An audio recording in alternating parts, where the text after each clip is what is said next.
प्यारे बच्चों, आज का जो हमारा उपविषय है, टॉपिक है, वो है चतुर्भुज के प्रकार। चतुर्भुज के दो प्रकार हमने पिछले वीडियो में देखे थे। मैं फिर एक बार आपको दिखा देता हूं। देखा था ना? क्या है? आयत। जी हाँ, आयत। ये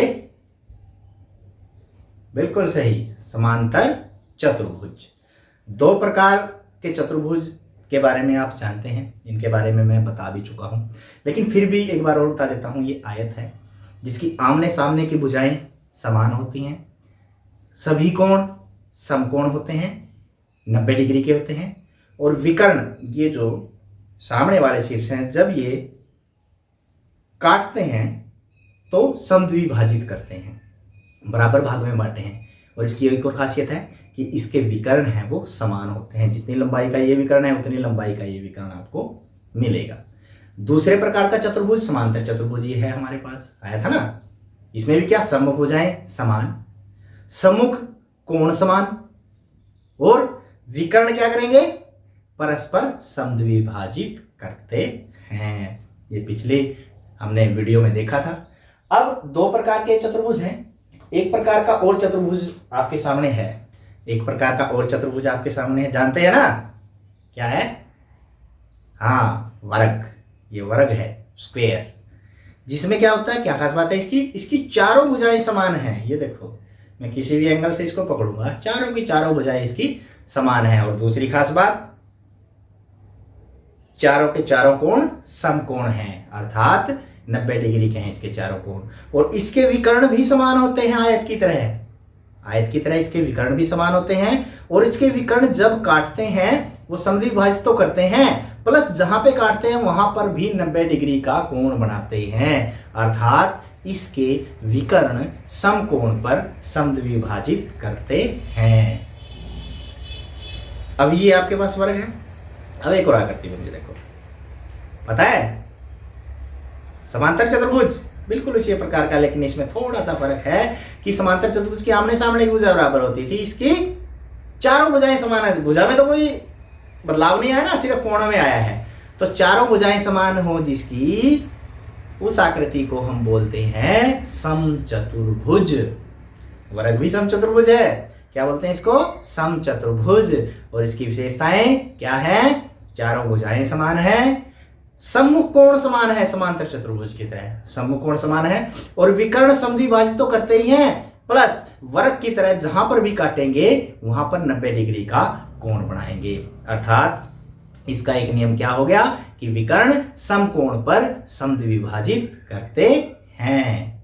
विकर्ण बराबर नहीं है इसके, देखो, वर्ग के और आयत के ही विकर्ण बराबर होते हैं। तो चार प्रकार की चतुर्भुज हो गई। एक और चतुर्भुज मैं आपको दिखाता हूं, ये दिखाई दे रही है। अब इसमें देखो, भुजा कोई भी बराबर नहीं है, जरूरी नहीं है भुजा बराबर हो, लेकिन एक युग्म है जो भुजाओं का, ये दिखाई दे रहा है, ये बिल्कुल समानांतर है। ये वाला तो कहीं ना कहीं मिल जाएगा जाके, ये समानांतर है, इसकी भुजाएं समानांतर हैं, इसी के कारण इसका नाम क्या पड़ा है? समलंब पड़ा है। समलंब मतलब कि इनकी जो एक पेड़ है, जो एक भुजाओं का, सम्मुख भुजाओं का एक युग्म है, उनके बीच की दूरी समान है, समान लंब है, इसमें बीच की दूरी समान है, अर्थात ये क्या है? समानांतर है। मतलब इसमें भुजाओं का एक युग्म, सम्मुख भुजाओं का एक युग्म समांतर होता है। वो ये भुजाएं भी हो सकती हैं, वो ये भुजाएं भी हो सकती हैं। इसकी सिर्फ यही एक खास बात है, क्या बोलेंगे इसको? समलंब। क्या बोलेंगे? समलंब। एक और विशिष्ट प्रकार का चतुर्भुज हमारे पास होता है, आपने देखा भी होगा इसको बचपन में क्या, अभी बचपन में ये उड़ाए होंगे आपने। क्या है? पतंग। बिल्कुल सही पकड़ा, पतंग। पतंग में क्या होता है? दिखाई दे रहा है ना, ये दोनों भुजा बराबर है और ये दोनों भुजा बराबर है, अर्थात आसन जो भुजाएं होती हैं उनके दो युग्म समान होते हैं। देखो, ये और ये दोनों समान भुजाएं हैं। और क्या खास बात दिखाई दे रही है? और क्या खास बात हो रही इसमें? ये जो कोण होंगे ना, जहां पे ये असमान भुजाएं मिल रही हैं, ये छोटी ये बड़ी, ये छोटी बड़ी, ये दोनों कोण समान होंगे। ऊपर नीचे वाला समान नहीं होगा, ये दोनों कोण समान होंगे, ये वाले। और साथ में क्या होगा, जब इसके विकर्ण काटेंगे ना, तो कहां पर काटेंगे? समकोण पर काटेंगे, समद्विभाजित नहीं करेंगे। सिर्फ एक विकर्ण समद्विभाजित होगा, ये वाला जो कोण समान है, इनके साथ जो विकर्ण होगा वो समद्विभाजित होगा। ये वाला जो बड़ा विकर्ण है, ये एक छोटा और बड़ा ही कटेगा। लेकिन कहां पर काटेंगे, समकोण पर काटेंगे। तो ये 6 प्रकार के हमारे पास चतुर्भुज आते हैं। आइए एक बार लिखित में इनको देख लेते हैं। तो अब हमारे सामने सारी परिभाषाएं हैं। आयत के जो गुण हैं, सम्मुख भुजाएं समान, चारों कोण समकोण, विकर्ण बराबर लंबाई के होते हैं, परस्पर समद्विभाजित करते हैं। ये भुजा इस भुजा के बराबर है, ये भुजा इस भुजा के बराबर है, और ये विकर्ण बराबर लंबाई के हैं। और कहाँ काटते हैं, जहां भी काटते हैं वहां पे बराबर भाग इनके बचेंगे। ठीक है, परस्पर समद्विभाजित का मतलब आपस में समद्विभाजित करते हैं। दूसरी समांतर चतुर्भुज बताया था, सम्मुख भुजाएं समान होती हैं, दिखाया था ना।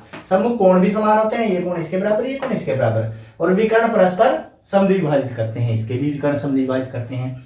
तीसरे प्रकार का जो चतुर्भुज है वर्ग, चारों भुजाएं समान है, चारों कोण समकोण है, 90 डिग्री के हैं, विकर्ण बराबर लंबाई के होते हैं, वह परस्पर समकोण पर समद्विभाजित करते हैं।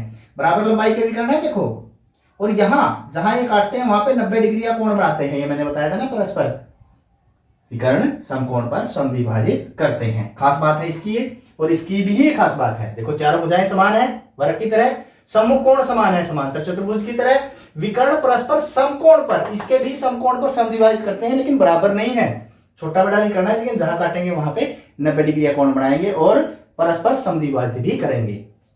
पांचवें प्रकार का चतुर्भुज समलंब, समांतर भुजाओं का एक युग्म। एक युग्म होता है या ऐसे समानांतर हो, या मेरे पास ऐसे कोई भी ये भुजा समानांतर हो, इसको समलंब कहेंगे। और पतन के बारे में बताया था कि आसन भुजाओं के 2 युग्म होते हैं, ये भुजा और ये दोनों भुजाएं आपस में समान होती है। और विकर्णों के बारे में बताया था, भी बराबर नहीं होते हैं, परस्पर समद्विभाजित नहीं करते हैं, लेकिन जहां काटेंगे एक विकर्ण समद्विभाजित होगा और 90 डिग्री पे वो काटेंगे। तो ये 6 प्रकार की जो हमारी परिभाषाएं हैं चतुर्भुज के प्रकारों की, इनके आधार पर ही प्रश्न बनते हैं।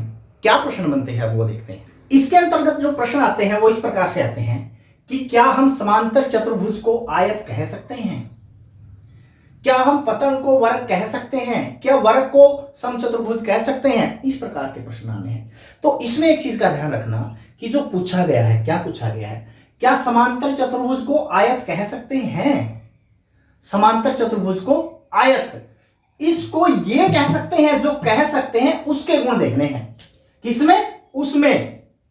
जैसे पहला गुण सम्मुख भुजाएं समान है, इसकी सम्मुख भुजाएं समान है, सही बात है। चारों कोण समकोण है, लेकिन इसके सम्मुख कोण समान है, तो ये नियम इसके साथ नहीं मिला इसका, तो इसलिए समांतर चतुर्भुज को आयत नहीं कह सकते। इसका विपरीत, क्या आयत को समांतर चतुर्भुज कह सकते हैं, तो समांतर चतुर्भुज के गुण देखने उसके अंदर। सम्मुख भुजाएं समान, सम्मुख भुजाएं समान हैं। दूसरा नियम, सम्मुख कोण समान, यहां पे चारों कोण समकोण, यदि चारों कोण समकोण होंगे तो सम्मुख कोण तो अपने आप समान होंगे, मतलब इसकी कंडीशन आयत पूरी कर रहा है ये वाली। तो करते हैं, विकर्ण परस्पर समद्विभाजित करते हैं, विकर्ण बराबर लंबाई के होते हैं, ये अलग बात है, लेकिन परस्पर समद्विभाजित करते हैं, ये भी इसके अंदर है। उसके सारे के सारे गुण समांतर चतुर्भुज के एक आयत के अंदर हैं, इसलिए आयत को समांतर चतुर्भुज कहा जा सकता है। समांतर चतुर्भुज को आयत नहीं बोल सकते, लेकिन आयत को समांतर चतुर्भुज कह सकते हैं। दूसरा हम देखें, क्या हम वर्ग को पतंग कह सकते हैं, वर्ग को पतंग, तो पतंग के गुण वर्ग में ढूंढने हैं। पतंग का एक ही गुण है, आसन भुजाओं का जो भुजाओं के 2 युग्म है वो बराबर होते हैं। आसन भुजाएं देखो, ये हमारे पास वर्ग है, और आसन भुजाएं का मतलब ये भुजा इस भुजा के बराबर है, ये भुजा इस भुजा के बराबर है, तो आसन भुजाओं के 2 युग्म इसके अंदर समान लंबाई के हैं, तो इसीलिए हम वर्ग को पतंग कह सकते हैं। क्या पतंग को वर्ग कह सकते हैं? अब वर्ग के गुण फिर पतंग में देखने हैं। पहला गुण चारों भुजाएं समान है, क्या इसकी चारों भुजाएं समान है? नहीं है, पहला ही खत्म है, तो पतंग को वर्ग नहीं कह सकते। अब क्या समचतुर्भुज को वर्ग कह सकते हैं? समचतुर्भुज को वर्ग, अर्थात वर्ग के गुण समचतुर्भुज में देखने हैं। चारों भुजाएं समान है, चारों भुजाएं समान है, चारों कोण समकोण है, सम्मुख कोण समान है, उसके सम्मुख कोण समान है, चारों कोण समकोण नहीं है, तो ये कंडीशन पूरी नहीं करता, तो इसलिए समचतुर्भुज को वर्ग नहीं कह सकते। क्या वर्ग को आयत कह सकते हैं? वर्ग को आयत, तो आयत के गुण वर्ग में देखने हैं जो कह सकते हैं। सम्मुख भुजाएं समान है, इसकी चारों भुजाएं समान है, चारों भुजाएं समान है तो सम्मुख भुजाएं अपने आप समान होंगी। पहला गुण इसका पूरा पूरा कर रहा है, ये चारों कोण समकोण है, इसके भी चारों कोण समकोण है।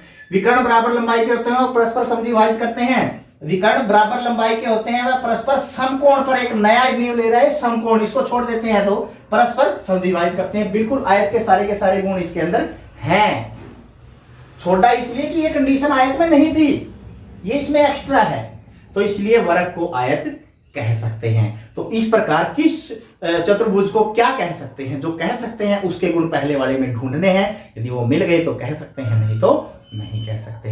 ये प्रश्न बहुत ही इंपॉर्टेंट है और पूछा भी जाता है। दूसरी इसके अंदर क्या खास बात है, एक चीज पूछा जाता है, उन दो चतुर्भुजों के नाम बताइए जिनमें विकर्ण बराबर लंबाई के होते हैं। विकर्ण बराबर लंबाई में किसके हैं, आयत के और वर्ग के, सिर्फ इन्हीं दो के विकर्ण बराबर लंबाई के हैं। दूसरा एक इसमें पूछा जाएगा, उन चतुर्भुजों के नाम बताइए जिनके विकर्ण समकोण पर समद्विभाजित करते हैं या समकोण पर काटते हैं। समकोण पर किस किस के विकर्ण काटते हैं, ये देखो, वर्ग के और समचतुर्भुज के, इसके विकर्ण काटते हैं।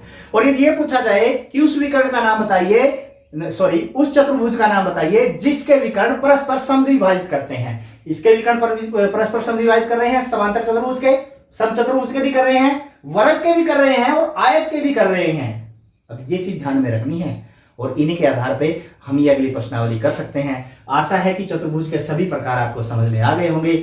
अब ये प्रश्न कीजिए और अपने अध्यापकों को दिखाइए।